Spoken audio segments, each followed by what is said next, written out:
नमस्कार मित्रों, आज के इस वीडियो में एक बार फिर से आप सभी का बहुत बहुत हार्दिक स्वागत है। आज हम हिंदी साहित्य इतिहास के अंतर्गत आधुनिक काल में समकालीन कवि और उनके काव्य संग्रह को अब तक के सबसे आसान ट्रिक की सहायता से याद करने का प्रयास करेंगे। और बात करें समकालीन कवि और उनके काव्य संग्रह की, तो समकालीन कवि और उनका काव्य संग्रह हिंदी से संबंधित जितनी भी प्रतियोगी परीक्षाएँ हैं, सभी प्रतियोगी परीक्षाओं के दृष्टिकोण से बहुत महत्वपूर्ण है, क्योंकि समकालीन कवियों में ज़्यादातर जो कवि हैं वो किसी न किसी पुरस्कार से पुरस्कृत हैं, चाहे वो साहित्य अकादमी पुरस्कार हो, चाहे ज्ञानपीठ पुरस्कार हो, सुब्रतलाल नेहरू पुरस्कार हो, व्यास पुरस्कार हो या सरस्वती पुरस्कार हो। इन्हीं की ज़्यादातर जो कवि हैं वे पुरस्कृत हैं। तो इस प्रकार से आप इनके महत्व को जान सकते हैं। इसलिए इस वीडियो को अंत तक देखिएगा और गंभीरता से इसको लीजिएगा, क्योंकि यहाँ से प्रश्न आपकी परीक्षा में आना है। ठीक है, चलिए अब बात करेंगे। तो आप देख पा रहे हैं एक तरफ कवि और दूसरी तरफ उनके काव्य संग्रह। पहले कवि हैं जगदीश गुप्त। इनका पहला काव्य संग्रह है नाव के पाँव, दूसरा है शब्द के दंश, तीसरा हिमबिद्ध, चौथा युग्म, पांचवा है छंद सती और छठा है आदिम एकांत। कैसे दिमाग में बैठाएं? तो एक क्लू बनाइएगा, इन्हीं की इसको जोड़िएगा। क्या? जगदीश। जगदीश कौन है? ईश्वर है ना, जगत के संसार के ईश्वर, है ना। तो जगदीश को आप थोड़ा सा क्लू बना लीजिएगा, राम। जगदीश माने राम, ईश्वर कौन है? तो इनके नाव के पाँव वाला प्रसंग आपको पता है कि नाव का पाँव जब वनवास हुआ था, है ना, तो आपने देखा होगा केवट अपने नाव में, है ना, इनके पाँव को नहीं रखने देता है। तो नाव के पाँव का प्रसंग किसका? जगदीश का। सब जानते हैं, तो बस दिमाग में रखिएगा कि नाव के पाँव का प्रसंग जगदीश का है, सब जानते हैं। शब्द का दंश, शब्द दंश यानी कि प्राण जाए पर वचन न जाए, आप जानते हैं ना, रघुकुल रीत सदा चली आई। तो शब्द वही शब्द दंश यानी कि प्रतिज्ञा, रघुकुल रीत सदा चली आई प्राण जाए पर वचन न जाए। तो शब्द के दंश को किसने सहा? बोले जगदीश ने सहा है। ठीक है ना। हिमबिद्ध, हिमबिद्ध, हिमबिद्ध, देखिए हिम माने होता है ना बिल्कुल बर्फ की तरह। अब देखो कोई व्यक्ति अगर हिम वाला हो और बिद्ध जाए तो जगदीश ही है जो हिम से बिधे हुए हैं। यानी कि हिम माने इनका जो चरित्र है हिम जैसा है, और हिम से चरित्र वाला व्यक्ति जो है विधा हुआ है, वनवास हुआ है। तो हिमबिद्ध जगदीश, हिमबिद्ध जगदीश। और युग्म के साथ आप देख रहे हैं ना, युग्म मतलब पत्नी और भाई के साथ, है ना, समूह में कहाँ जाते हैं? वनवास जाते हैं। कौन? जगदीश।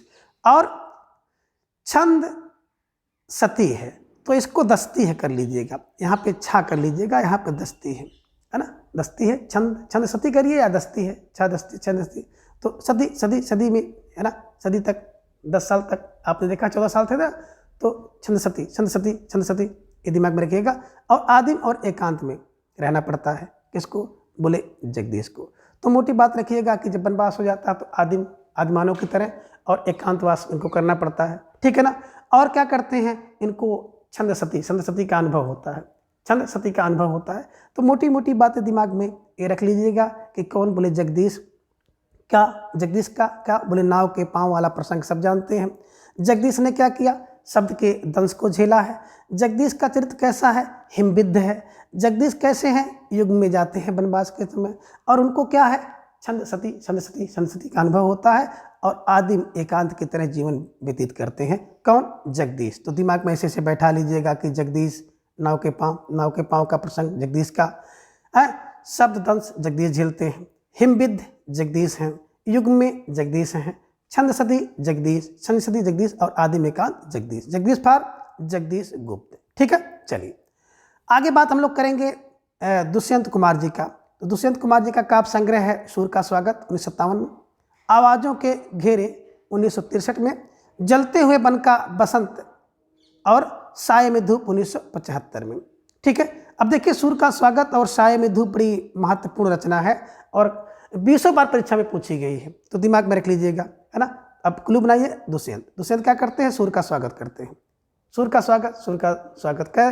बोले 5-7 बार तो कर ही लेते हैं। तो दिमाग में रख लीजिएगा कि दुष्यंत क्या करते हैं? सूर का स्वागत दुष्यंत। आवाज़ों के घेरे, अब जब दुष्यंत आवाज़ करते हैं तो उनकी आवाज़ों का घेरा बन जाता है। कितना? बोले उल्टा सीधा 63 घेरा बन जाता है, 63 घेरा बन जाता है। और दुष्यंत क्या करते हैं? जलते हुए बन के बसंत को देखते हैं और साये में धूप लेते हैं, है ना। साये में धूप लेते हैं। साया माने होता साथ में, धूप माने धूप में बैठते होंगे। कितने? बोले 75 लोगों के साय में धूप लेते हैं। साय माने साथ में दिमाग में रख लीजिएगा और मोटी मोटी बात बना लीजिएगा। तो दुष्यंत सूर्य का स्वागत करते हैं, आवाज़ों के घेरे, आवाज़ करते हैं तो उनकी आवाज़ों के घेरे बन जाते हैं। किसके? दुष्यंत के। दुष्यंत क्या करते हैं? जलते हुए वन का बसंत देखते हैं। दुष्यंत जलते हुए वन का बसंत देखते हैं और साय में धूप लेते हैं। बोले कोई 75 लोगों के साथ 75 लोग के साय में बैठ करके धूप लेते हैं। ठीक है, तो दिमाग में रख लीजिएगा और दो रचना तो बिल्कुल दिमाग में रखिए, दुष्यंत सूर्य का स्वागत और दुष्यंत साय में धूप। ठीक है, चलिए। सीढ़ियों पर धूप कौन? सीढ़ियों पर धूप रघुवीर लेता है, ये भी ध्यान में रखिएगा। इसी से मिलती जुलती इनकी रचना है। ठीक है, चलिए आगे हम लोग बात करते हैं श्रीकांत वर्मा जी की। श्रीकांत वर्मा जी की जो पहला काव्य संग्रह है दिनारंभ 1967 में, माया दर्पण 1967 में, जलसा घर 1973 में और मगध। ठीक है, अब श्रीकांत, श्री माने लक्ष्मी का, कांत माने पति है जो, अर्थात विष्णु, है ना। दिन आरंभ के समय क्या करिए भैया? 6-7 बार क्या करिए? श्रीकांत का नाम लीजिए, श्रीकांत श्रीकांत 6-7 बार कर देंगे तो क्या हो जाएगा? माया का 6-7 दर्पण आपको मिल जाएगा। ठीक है, ठीक है, तो दिमाग में रखिएगा कि श्रीकांत श्रीकांत क्या करिए? दिनारंभ के समय श्रीकांत का नाम लीजिए। कई बार? बोले 6-7 बार लीजिए। तो क्या होगा? माया का 6-7 दर्पण आपको मिल जाएगा। और श्रीकांत कहाँ रहते हैं? जलसा घर, और जलसा घर में 73 माने 73। ठीक है ना। अब देखे होंगे कि जो विष्णु जी है ना, क्षीर सागर में रहते हैं ना, तो जल ही तो है क्षीर सागर, सागर में जल, जलसा घर श्रीकांत का है। श्रीकांत, श्री माने लक्ष्मी के, कांत माने पति का, तो श्रीकांत का है। और बात करते हैं मगध, बिल्कुल दिमाग में रखिएगा मगध। और उसी मछली जो जलसा घर, जो जलसा घर है, उसी जलसा घर में क्या है? वो मगध है। मगध माने मुग्ध हैं, मुगध हैं, खुश हैं। ठीक है ना। और बात करते हैं मगध पर, तो मगध पर श्रीकांत वर्मा जी को साहित्य अकादमी पुरस्कार भी मिला हुआ है। तो आप इनके महत्व को देखिए। ठीक है ना। क्या होता है? श्रीकांत का नाम लीजिए दिनारंभ पर 6-7 बार, तो क्या होगा? आपको 6-7 माया का दर्पण मिल जाएगा। श्रीकांत रहते कहाँ हैं? जलसा घर है, और उसके तह में रहते हैं, 73 रहते हैं, और मगध है, मगध माने मुक्त हैं। ठीक है, ऐसे दिमाग में रख लीजिएगा। अगले कवि आप देख पा रहे हैं राजकमल चौधरी जी। इनका पहला काव्य संग्रह है कंकावती, दूसरा है मुक्ति प्रसंग और तीसरा है स्वर गंधा। कैसे दिमाग में रखेंगे? तो यहाँ से क्लू बनाइए, राजकमल। देखिए राजकमल क्या करता है? एक तो कंकावती, राजकमल, कंकावती, मुक्ति प्रसंग और स्वर गंधा। ठीक है ना। तो राजकमल को क्या है बोलते? कंकावती के मुक्ति का प्रसंग बिल्कुल स्वर में गंधा है। ठीक है ना, स्वर गंध। तो दिमाग में मोटी मोटी बातें रखनी है कि राजकमल, कंकावती का मुक्ति प्रसंग है ना, बिल्कुल स्वर में क्या करते हैं? सुनाते हैं, स्वर में सुनाते हैं, स्वर की गंध में सुनाते हैं, स्वर गंध से सुनाते हैं। दिमाग में ऐसे रख लीजिएगा। ठीक है ना। और आप ये भी कह सकते हैं कि कौन? बोले राजकमल है ना, बिल्कुल कंकावती है ना। मुक्ति का प्रसंग राजकमल को पता है, और स्वर गंधा है, स्वर में गंध है, किसके? बोले राजकमल की।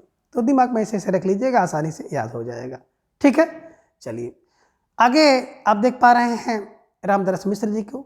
तो बैरंग बनाम चिट्ठियाँ, पक गई है धूप, कंधे पर सूरज, दिन एक नदी बन गया, और शब्द सेतु, बारिश में भीगते हुए बच्चे। कैसे दिमाग में रखेंगे?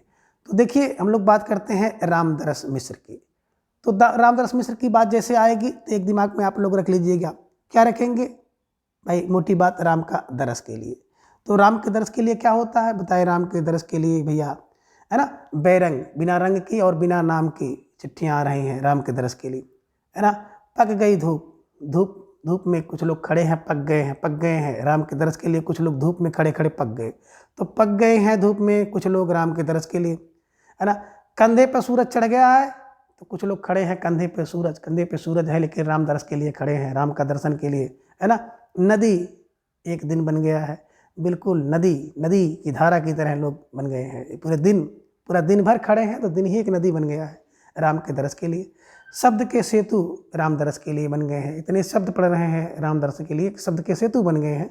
और कुछ लोग तो बारिश में भीगते हुए, कुछ बच्चे बारिश में भीगते हुए राम के दरस के पास आते हैं, राम का दरस करने के लिए आते हैं। तो आप इनके महत्व को देख लीजिए, बस राम दरस को जोड़ लीजिएगा, आसानी से याद हो जाएगा। ठीक है ना। तो आपने क्या देखा कि राम दरस। अब राम दरस के लिए कौन आया?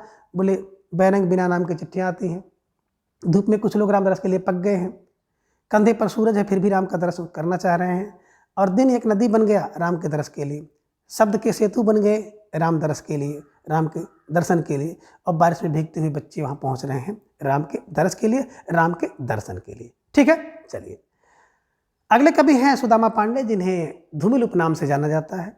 इनका पहला काव्य संग्रह है संसद से सड़क तक 1972 में, कल सुनना मुझे 1976 में, और सुदामा पांडे का प्रजातंत्र 1984 में। कैसे दिमाग में रखेंगे? देखिए संसद से सड़क जो बनेगी वो बड़ी बेहतर बनेगी, दिमाग में रखिएगा। बेहतर फार 1972 में।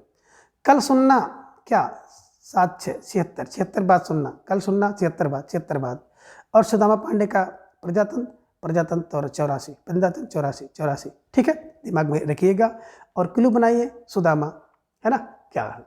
बोले संसद से सड़क तक कल कौन? सुदामा जाते हैं।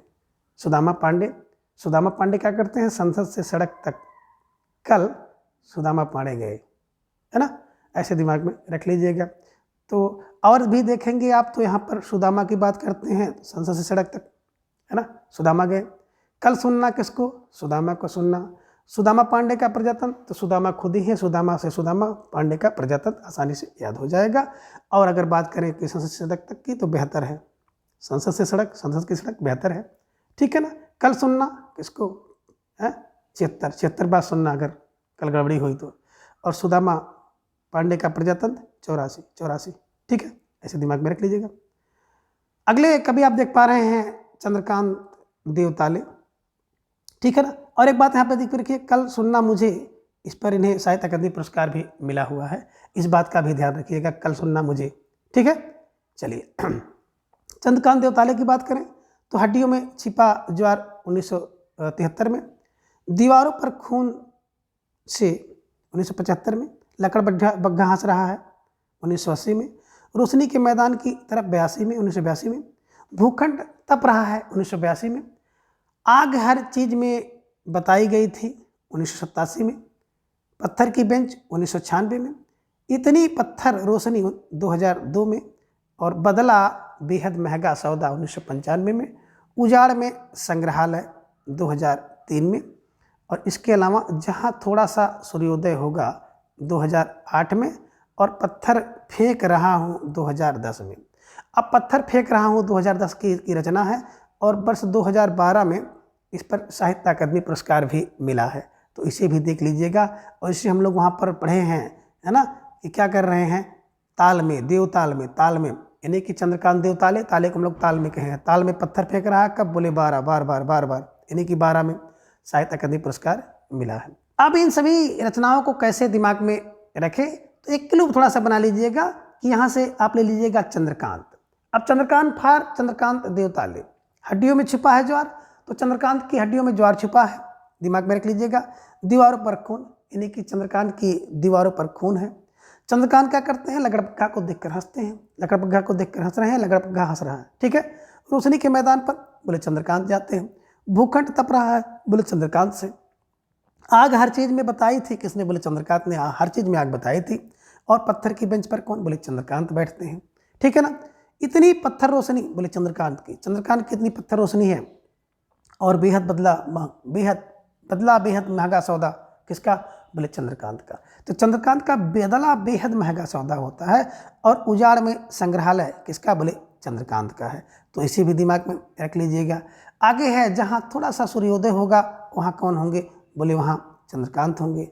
और पत्थर फेंक रहे हैं ताल में, है ना, तो दोबारा बार ताल फार देवताले, चंद्रकांत देवताले, ऐसे दिमाग में रखेंगे तो आसानी से याद हो जाएगा। ठीक है, चलिए अगले कवि हैं विनोद कुमार शुक्ल जी, और इनकी पहली रचना है लगभग जय हिंद। दूसरा है वह आदमी चला गया नया गर्म कोट पहनकर। तीसरा है सब कुछ होना बचा रहेगा। चौथा है अतिरिक्त नहीं, और पांचवा है कविता से लंबी कविता। छठा है आकाश धरती को खटखटाता है ना, क्या करता है? खटखटाता है। अब देखिए यहाँ पे बात करेंगे विनोद, ठीक है ना। अब विनोद क्या है? विनोद लगभग जय हिंद है भैया, है ना। विनोद क्या है? लगभग जय हिंद, लगभग जय हिंद, लगभग जय हिंद, ठीक है ना। तो दिमाग में रखिएगा, है ना, लगभग जय हिंद मतलब करेक्ट है, दिमाग में रखिएगा। विनोद लगभग जय हिंद मतलब करेक्ट है, सही है। दूसरा क्या है? वह आदमी क्या किया, विनोद का कोट, गर्म कोट पहन के चला गया। विनोद फॉर विनोद कुमार शुक्ल की रचना है ना। सब कुछ होना बचा रहेगा, है ना। अगर विनोद नहीं आएंगे तो सब कुछ होना बचा रहेगा, यानी कि जो कुछ होना होगा वो नहीं होगा, जब विनोद आएंगे तब सब कुछ होगा, ठीक है ना। तो सब कुछ होना बचा रहेगा कब, जब विनोद आएंगे तब सब कुछ होगा। तो विनोद फॉर सब कुछ होना बना बचा रहेगा, विनोद विनोद विनोद, ठीक है ना। अतिरिक्त नहीं, विनोद के अतिरिक्त कोई नहीं, विनोद के अतिरिक्त कोई नहीं, यानी कि अतिरिक्त नहीं कौन, विनोद, विनोद अतिरिक्त नहीं है, ठीक है ना। और कविता से लंबी कविता, भैया कविता से लंबी कविता अगर बनानी है तो विनोद से पूछो, यानी कि विनोद कविता से लंबी लंबी लंबी कविता बना सकते हैं। और धरती आकाश को खटखटाता है तो वो खटखटाने वाला व्यक्ति विनोद है। धरती धरती आकाश, आकाश को धरती, धरती, है ना। तो आकाश धरती को खटखटाता है, ये विनोद दिमाग में रख लीजिएगा, विनोद, विनोद की रचना है। ऐसे दिमाग में रखिएगा कि लगभग जय हिंद है, विनोद। वह आदमी चला गया, विनोद का गर्म कोट पहन के, सब कुछ होना बचा रहेगा, विनोद नहीं आते हैं तो। अतिरिक्त नहीं है, विनोद। कविता से लंबी कविता, विनोद लिखेंगे। आकाश धरती को खटखटाता है, बिल्कुल विनोद को देख करके या विनोद की सहायता से, ठीक है। चलिए अगले जो कवि हैं वो हैं भागवत रावत है। और बात करें तो इनकी पहली रचना है समुद्र के बारे में 1977 में, दी हुई दुनिया 1981 में, हुआ कुछ इस तरह 1988 में, सुनो हीरामन 1991 में, अथरूप कुमार कथा 1992 में, सच पूछो तो 1996 में, और बिथा कथा 1997 में। हमने उनके घर देखे 2001 में, ऐसी कैसी नींद 2004 में, और निर्वाचित कविताएं 2004 में। कहते हैं कि दिल्ली की है कुछ आबो हवा और 2007 में, और अम्मा से बातें 2008 में, देश एक राग है 2009 में। कैसे दिमाग में रखें, तो मोटी मोटी बात यहाँ से आपको पकड़नी है, भागवत, ठीक है ना। आप समुद्र के बारे में किससे, भैया अगर समुद्र के बारे में जानना है तो भागवत से जानो, समुद्र के बारे में भागवत से जानो। दी हुई दुनिया भागवत की है, भगवत की दी हुई दुनिया है। हुआ कुछ इस तरह, भैया हुआ कुछ इस तरह, भगवत की कृपा से हुआ कुछ इस तरह, है ना। सुनो हीरामन, क्या सुनो, भगवत को सुनो, भगवत को सुनो। अथरूप कुमार कथा, किसकी, बोले भगवत की। अथरूप कुमार कथा भगवत की। सच पूछो तो भगवत, भगवत ही है। बिथा कथा भगवत की। हमने उनके घर देखे, किसके, बोले भगवत के, हमने भगवत के घर देखे हैं। ऐसे कैसे नींद, भगवत, भगवत से होती है। निर्वाचित कविताएं भगवत से होंगी। और कहते हैं कि दिल्ली में कुछ आबो हवा है ना, तो आबो हवा की बात भगवत करते हैं। अम्मा से बात भगवत ने किया, 2008 में किया। देश एक राग है ना, 2009 में, भगवत, भगवत, भगवत। तो दिमाग में मोटी मोटी बातें ऐसे रख लीजिएगा कि समुद्र के बारे में भगवत से जानो, दी हुई दुनिया भगवत ने है, कुछ इस तरह हुआ भगवत की कृपा से, सुनो हीरामन, भगवत को सुनो। अथरूप कुमार कथा भगवत, सच पूछो तो भगवत से पूछिए। बिथा कथा भगवत से। हमने उनके घर देखे, बोले भगवत के घर देखे। ऐसे कैसे नींद, भगवत ने देखी।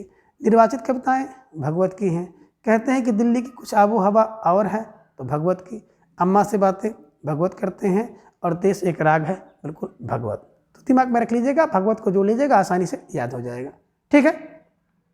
आगे है लक्ष्मीकांत वर्मा। तो बात करें लक्ष्मीकांत वर्मा जी की, तो लक्ष्मीकांत वर्मा जी का काव्य संग्रह है आतुकांत और तीसरा पक्ष, ठीक है ना। तो देखिए लक्ष्मीकांत, जो व्यक्ति जिसके पास लक्ष्मी होगी ना, जो लक्ष्मी है ना कांत वाला व्यक्ति होगा, वो आतुकांत होगा, बेतुकी बात करेगा, है ना, बिल्कुल घमंड से भरी बात होगी। और तीसरा पक्ष उसी का होगा, भैया कुछ भी रखो, जो तीसरा पक्ष होता है वो लक्ष्मीकांत का होता है। तो दिमाग में रख लीजिएगा, आतुकांत कौन है, बोले लक्ष्मीकांत। आतुकांत लक्ष्मीकांत, आतुकांत लक्ष्मीकांत, तीसरा पक्ष लक्ष्मीकांत, तीसरा पक्ष लक्ष्मीकांत का, ठीक है। चलिए आगे आप देख पा रहे हैं, बड़े महत्वपूर्ण कवि हैं लीलाधर जागुड़ी। उनकी पहला काव्य संग्रह है शंखमुखी शिखरों पर। दूसरा है नाटक जारी है, बड़ा महत्वपूर्ण है, कई बार परीक्षा में पूछा गया है। तीसरा है इस यात्रा में। चौथा है रात अब भी मौजूद है, इंपॉर्टेंट रचना है, परीक्षा में पूछी जाती है। बची हुई पृथ्वी। और छठा है घबराए हुए शब्द। सातवां है भय भी शक्ति देता है, अनुभव के आकाश में चांद। इस पर साहित्य अकादमी पुरस्कार मिला है, इसे भी ध्यान में रखिएगा कि अनुभव के आकाश में चांद किसका, लीलाधर जागुड़ी की रचना है, और इस पर साहित्य अकादमी पुरस्कार भी मिला हुआ है। आगे है महाकाव्य के बिना, ईश्वर की अध्यक्षता में। और खबर का मुंह विज्ञापन से ढका है। ठीक है ना। अब इन्हीं 11 काव्य संग्रह को कैसे दिमाग में रखें, एक छोटा सा क्लू आपको बनाना है। और क्लू इस प्रकार से है, यहाँ पे कर लीजिएगा जुगड़ी, जुगड़ी फार जुगाड़ी व्यक्ति। ठीक है ना। अब देखिए लीलाधर है ना, जुगाड़ी, जुगाड़ी व्यक्ति क्या कर रहा है भाई, जुगाड़ी व्यक्ति है तो शंखमुखी शिखरों पर, यानी कि एक देखे होंगे शंख पुष्पी आता है। ठीक है ना, बुद्धि बढ़ाने के लिए, तो शंखमुखी को हम लोग कर लेते हैं शंख पुष्पी। तो जो जुगाड़ी व्यक्ति है वो बुद्धि बढ़ाने के लिए शंख पुष्पी पीता है। तो शंख पुष्पी कौन पिएगा, बोले सर जो जुगाड़ी व्यक्ति है। ठीक है ना। तो शंखमुखी को हम शंख पुष्पी कहते हैं। तो शंखमुखी शिखरों पर, इन्हीं की शंखमुखी कौन पिया, बोले सर जुगाड़ी। ठीक है ना।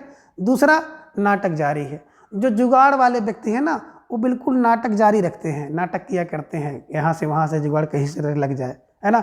और यात्रा में कौन, बोले यात्रा में भैया जुगाड़ी व्यक्ति काम आते हैं। देखे होंगे यात्रा में टिकट लेना हुआ, जगह बना के बैठनी होगी, खाली करना होगा, इन किन प्रकार जो जुगाड़ी व्यक्ति होता है ना वो यात्रा में सफल है। इस यात्रा में जुगाड़ी है ना। रात अब भी मौजूद है, तो रात जब मौजूद है तो समझो जुगाड़ी वहाँ पे जुगाड़ लगाएंगे। रात अभी मौजूद है तो जुगाड़, जुगाड़ लगाइए, जुगाड़ लगाइए, काम बन सकता है। ठीक है ना। तो रात अभी मौजूद है, जुगाड़ लगाओ। बची हुई पृथ्वी के लिए भैया, बची हुई पृथ्वी है, कोई जगह बच गई है कहीं पर, तो जुगाड़ लगाओ, जुगाड़ लगाओ और अपने पास ले आओ, उसको अपने कब्जे में रखो, तो जुगाड़ लगाओ। बची हुई पृथ्वी के लिए जुगाड़ लगाइए। अब घबराए हुए शब्द है ना, व्यक्ति घबराया हुआ है, परेशान है, तो कहते भाई कोई जुगाड़ बताओ, कोई जुगाड़ बताओ। हर चीज़ का आजकल लोग जुगाड़ ही खोजते हैं, सफल होने का, पास होने का, कोचिंग में फीस कम होने का, ठीक है ना, याद होने का जुगाड़। और हम लोग भी जुगाड़ ही कर रहे हैं याद करने का। ठीक है ना। तो घबराए हुए शब्द से व्यक्ति क्या कहता, कहता भैया कोई जुगाड़ बताओ। तो ये जुगाड़ है, घबराए हुए शब्द से जुगाड़। और भय, जब भय भी शक्ति देता है, जुगाड़ क्या करता है, भय में भी शक्ति देता है। दिमाग में रखिएगा, अगर जुगाड़ आप लगा दिए, डरे हुए हो लेकिन कोई अगला व्यक्ति बता दिया कैसे जुगाड़ लगाना है, तो जुगाड़ क्या करता है, भय में भी शक्ति देता है, भय भी शक्ति देता है। तो भय में शक्ति, जुगाड़, जुगाड़ है ना। अनुभव, अनुभव, अनुभव के आकाश में देखिए भाई, अगर कोई व्यक्ति जुगाड़ से सफल हो गया ना तो जुगाड़ व्यक्ति अनुभव बताता है। दिमाग में रखिएगा कि हमने ऐसा किया था, ऐसा किया था और काम हो गया था। तो जुगाड़, अनुभव, जुगाड़, अनुभव, जुगाड़ी व्यक्ति क्या करता है, बाद में आपको अनुभव बताता है। और आगे है महाकाव्य के बिना। ठीक है ना। अगर महाकाव्य के बिना कोई काम करना है तो जुगाड़ से ही होगा। जहाँ महाकाव्य काम नहीं करेगा ना वहाँ जुगाड़ काम करेगा। तो महाकाव्य के बिना जुगाड़ से काम चलाओ। जुगाड़ फार जागुड़ी की रचना है और ईश्वर की अध्यक्षता में, है ना, बिल्कुल वहाँ भी लोग जुगाड़ लगा देते हैं। तो ईश्वर की अध्यक्षता में जुगाड़ी, जुगाड़ी है ना। और खबर का मुंह विज्ञापन से ढक देता है, ढका है। तो खबर का मुंह विज्ञापन से ढकेगा कौन, बोले सर जुगाड़ी व्यक्ति जो होगा ना वो खबर का मुंह भी विज्ञापन से ढक देगा। ठीक है ना। तो जुगाड़ी, तो दिमाग में रख लीजिएगा, जुगाड़ी फार लीलाधर जागुड़ी। ठीक है। अब जुगाड़ी व्यक्ति क्या करता है, शंख पुष्पी पिएगा, यानी कि शंख मुखी शिखरों पर। नाटक जारी, नाटक करता है जुगाड़ी व्यक्ति। इस यात्रा में जुगाड़ काम आएंगे। रात अब भी मौजूद है, जुगाड़ लगा लो। पृथ्वी बची हुई है, जुगाड़, जुगाड़ लगाओ। घबराए हुए व्यक्ति को जुगाड़ बताइए, जुगाड़ है ना। भय में शक्ति देता है, जुगाड़। अनुभव, जुगाड़ी व्यक्ति अनुभव बताता है। और महाकाव्य के बिना जुगाड़ काम देगा। ईश्वर की अध्यक्षता में जुगाड़ लगाओ। और खबर का मुंह विज्ञापन से ढका, जुगाड़ से, जुगाड़ से। दिमाग रख लीजिएगा और आपको आसानी से याद हो जाएगा। और इसे भी दिमाग में रखिएगा कि अनुभव के आकाश में, है ना, जागुड़ी जी की रचना है और इस पर क्या बोले साहित्य अकादमी पुरस्कार मिला हुआ है। ठीक है। चलिए अगले कवि हैं अशोक वाजपेयी जी। और बात करें अशोक वाजपेयी जी की तो इनका पहला काव्य संग्रह है शहर अब भी संभावना है, 1966 में। एक पतंग अनंत में 1984 में। इतने से 1986 में। तत्पुरुष 1989 में। कहीं नहीं वही 1991 में। और बहुर अकेला 1992 में। थोड़ी सी जगह 1994 में। घास में दुबका हुआ आकाश 1994 में। और आबिन्यो 1995 में। जो नहीं 1996 में। अभी कुछ और 1998 में। अब इन सबको कैसे दिमाग में रखा जाए कि आसानी से याद हो जाए। तो ठीक है ना। देखिए एक रचना कहीं वहीं नहीं आपको दिखाई दे रही है कि कहीं नहीं वहीं। ठीक है ना, कहीं नहीं वहीं। ठीक है ना, ध्यान दीजिएगा। तो कहीं नहीं वहीं पर क्या मिला है, वर्ष 1994 ईस्वी में इन्हें साहित्य अकादमी पुरस्कार मिला है। ठीक है, ध्यान दीजिएगा, कहीं नहीं वहीं। किसको? अशोक जी को। ठीक है, अब देखिए अशोक वाजपेयी जी को कैसे दिमाग में रखा जाए, तो यहाँ से हम लोग कुली निकालेंगे अशोक। ठीक है ना, अशोक क्या बता रहे हैं कि शहर अभी संभावना है किसकी? बोले अच्छे रोजगार की शहर में भी संभावना है। ठीक है ना, अशोक ने बताया। अशोक बताते हैं, क्या बताते हैं? बोले शहर में अब भी संभावना है किसकी? बोले अच्छे रोजगार की। दूसरा, एक पतंग अनंत में, है ना, लगभग 84 मीटर कौन उड़ाते हैं? एक पतंग अनंत में उड़ाए हैं अशोक ने 84। इतने से अशोक, है ना, इतने से अशोक वाजपेयी, तत्पुरुष अशोक। कहीं वही नहीं अशोक है, कहीं वही नहीं अशोक, कहीं वही नहीं अशोक। ठीक है ना, बहुर अकेला, बोले बहुर अकेला लौट के आएगा, अशोक। ठीक है ना, थोड़ी सी जगह अशोक को दीजिए। घास में दुबका आकाश, अशोक।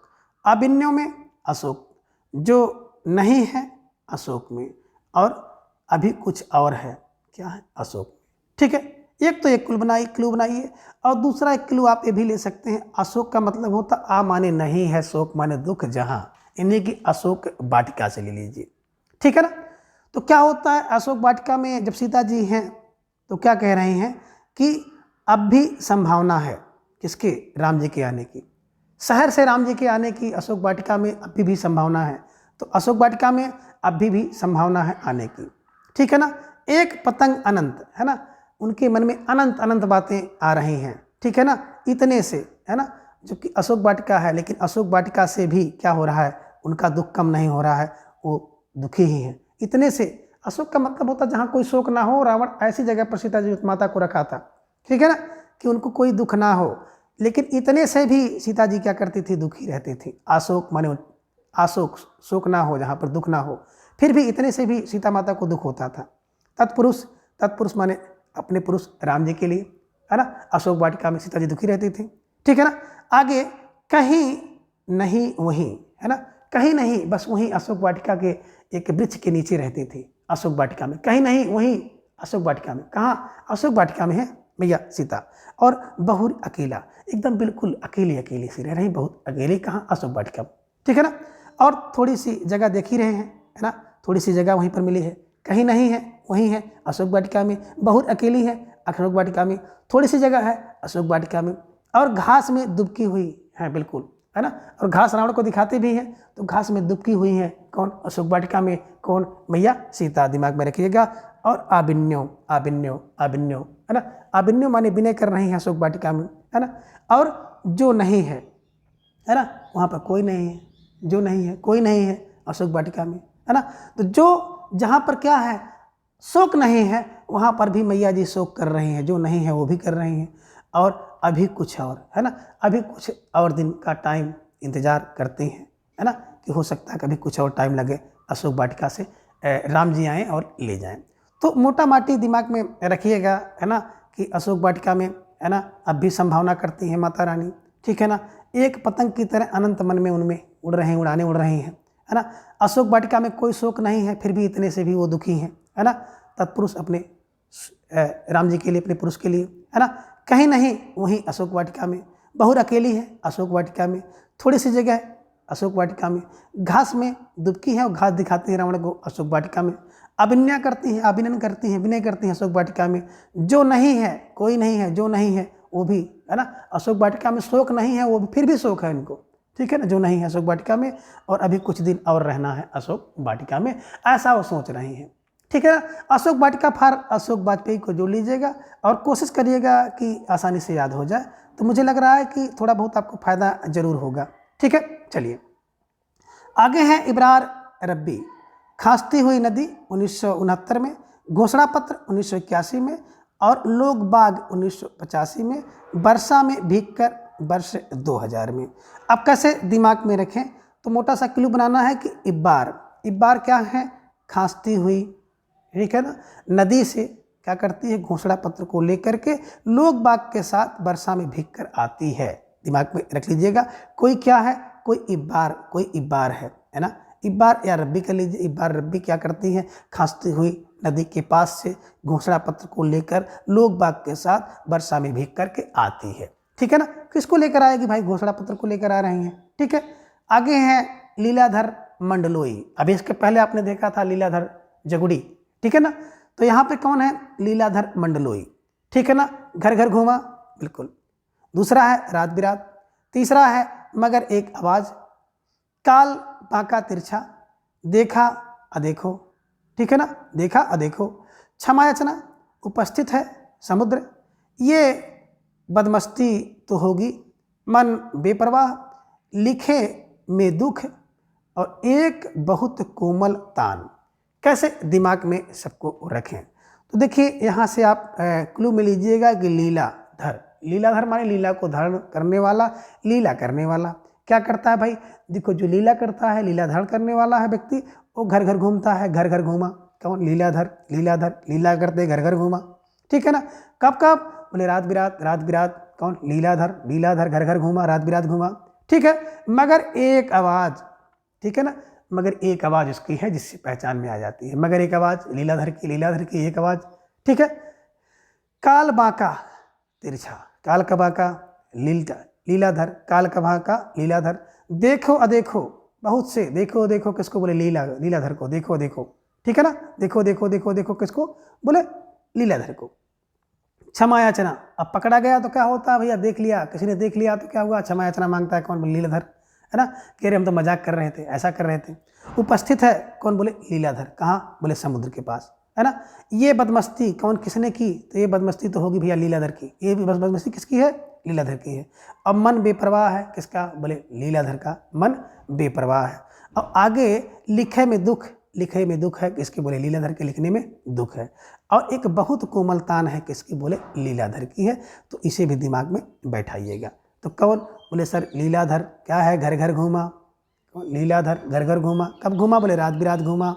मगर एक आवाज़, है ना, काल का बांका तिरछा, लीलाधर का। देखा देखो, देखा देखो किसको, लीलाधर को। क्षमा याचना, लीलाधर ने। उपस्थित है समुद्र के पास, कौन, लीलाधर। ये बदमस्ती कौन करेगा, लीला ही करेगा, लीलाधर करेगा। मन बेपरवाह किसका है, बोले लीलाधर का है। और लिखे में दुख किसका, बोले लीलाधर का है। और एक बहुत कोमल तान किसकी, बोले लीलाधर की। आगे है जो अगले कवि हैं मलयज जी, और इनकी जो काव्य संग्रह है जख्म पर धूल, ठीक है ना। देखिए भैया जब क्या हो जाए, जख्म आ जाए, जख्म में धूल लग पड़ जाए तो उसको मलय करिए, मलय दीजिए, मलय करिए, मलज करिए, मलय दीजिए, है ना। मल दीजिए, मल देंगे धूल निकल जाएगी, तो साफ कर दीजिए, मलय जख्म पर धूल देते हैं, ठीक है ना। आगे कुमार बिमल की बात करें तो कुमार बिमल की रचना है एक छोटी सी लड़ाई 1980 में, और रंग खतरे में है 1982 में। कैसे दिमाग में रखेंगे, देखिए कुमार क्या है, बिमल है। बिमल माने, है ना, बिकल है, परेशान है। क्यों, एक छोटी सी लड़ाई के लिए वो खतरे में पड़कर बहुत बिकल है। कुमार बिकल है, एक छोटी सी लड़ाई में पड़कर रंग में खतरे को आशंका जान करके, रंग में खतरे को जान करके कुमार बिमल बिकल है, ठीक है। और दूसरा है बिमल कुमार। अब बिमल कुमार कौन है, बिमल माने बिल्कुल विशेष रूप से जो साफ हो, मल से रहित हो। वो कौन है, सपने में एक औरत से बातचीत करता है बिमल। और एक मुखौटा किसका है, बिमल कुमार। पानी का दुखड़ा बिमल कुमार की।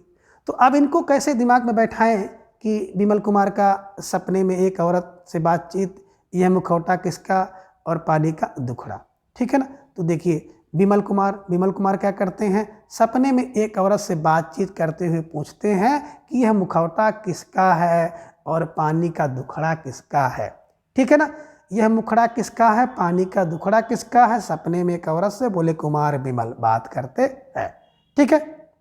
चलिए अगले कवि हैं कैलाश बाजपेयी जी, और इनकी पहला काव्य संग्रह इनका है संक्रांत, दूसरा है देहांत से हटकर, तीसरा है अंधेरा, चौथा है महास्वप्न का मध्यांतर, और पांचवा है हवा में हस्ताक्षर। कैसे दिमाग में रखेंगे, तो क्लू बनाइए कैलाश।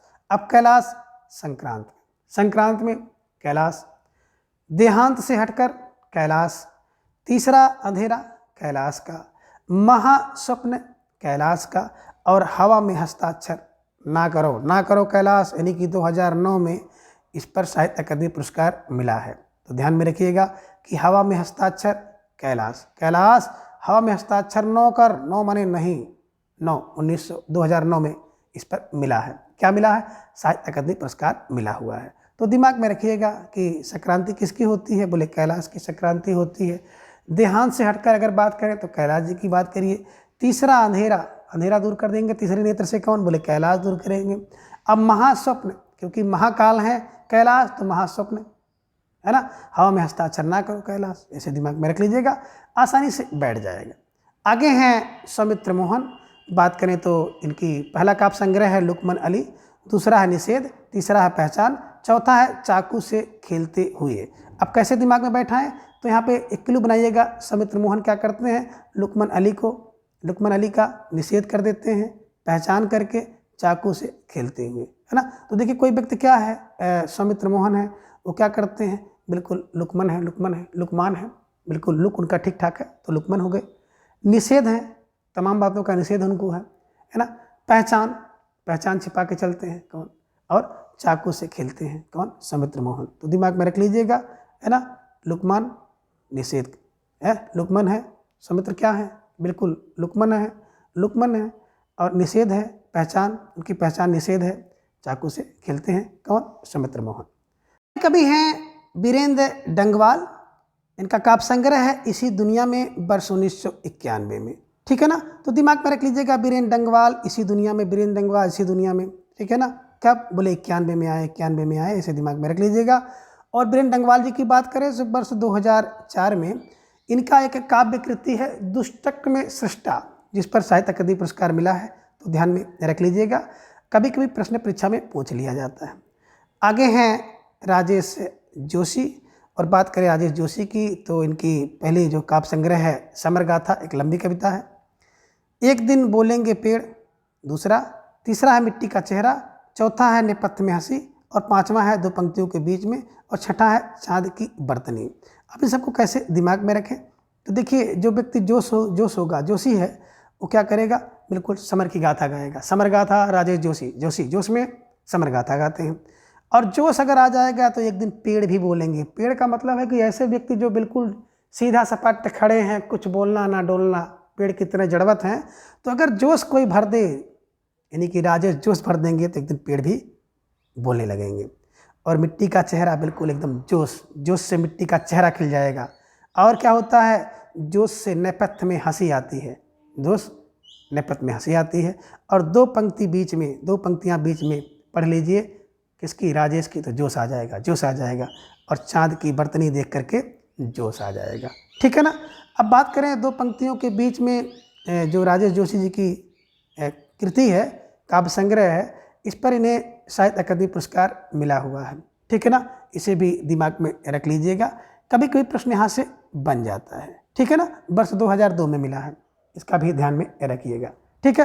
तो आप दिमाग में मोटी मोटी बात क्या रखनी है कि राजेश से जोश से क्या होता? समर गाथा गाएंगे। जोश आ जाएगा तो एक दिन पेड़ भी बोलेंगे। जोश आ जाएगा तो मिट्टी का चेहरा खिल उठेगा।